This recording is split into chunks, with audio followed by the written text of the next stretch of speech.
കന്നഡ വ്യാപാര രംഗത്ത് 4 പതിറ്റാണ്ടിന്റെ സേവന പാരമ്പര്യവുമായി എജെ ഒപ്റ്റിക്കൽസ്.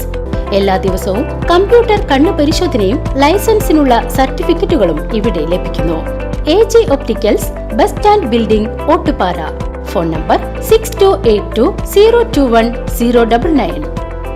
ആലത്തൂർ ലോക്സഭാ മണ്ഡലത്തിലെ UDF സ്ഥാനാർത്ഥി രമ്യ ഹരിദാസിന്റെ വിജയത്തിനായി കരിമത്ര 46-ാം ബൂത്ത് UDF കമ്മിറ്റിയുടെ നേതൃത്വത്തിൽ കുടുംബയോഗം സംഘടിപ്പിച്ചു.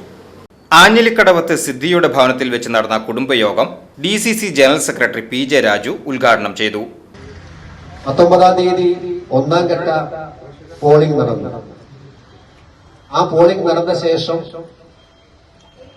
NDA മുന്നണിക്ക് പ്രതീക്ഷ അറ്റുപോയ ഒരു സാഹചര്യമാണ് ഉള്ളത്. തീർച്ചയായും ഇന്ത്യ രാജ്യത്തെ അധികാരത്തിലേക്ക് വരുമെന്ന ഒരു ധാരണ സാധാരണക്കാരിലേക്കും ജനങ്ങളിലേക്കും എത്തിക്കഴിഞ്ഞിരിക്കുന്നു എന്നുള്ള ഒരു യാഥാർത്ഥ്യം നമ്മൾ തിരിച്ചറിയുന്നത്. ആ സാഹചര്യത്തിലാണ് കേരളത്തിലെ 20 പാർലമെന്റ് മണ്ഡലങ്ങളിലേക്ക് തെരഞ്ഞെടുപ്പ് നടക്കുന്നത്.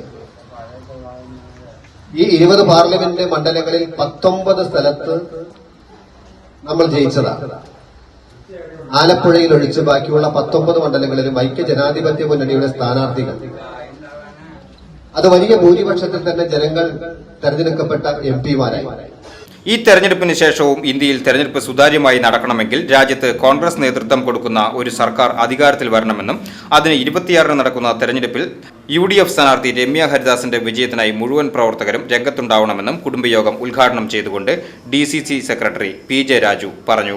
ജെയിംസ് കുണ്ടുകുളത്തിൽ ചടങ്ങിൽ അധ്യക്ഷത വഹിച്ചു. ഗ്രാമപഞ്ചായത്ത് parliamentary party leader AR Krishnankutty മുഖ്യപ്രഭാഷണം നടത്തി. ഭാരവാഹികളായ Kuttan Machad, Alphonsa Francis, AA Basheer, Vinod Madavana, Santhosh Erakkatt, KB Prasad, KS Sreenivasan തുടങ്ങിയവർ പങ്കെടുത്ത് സംസാരിച്ചു.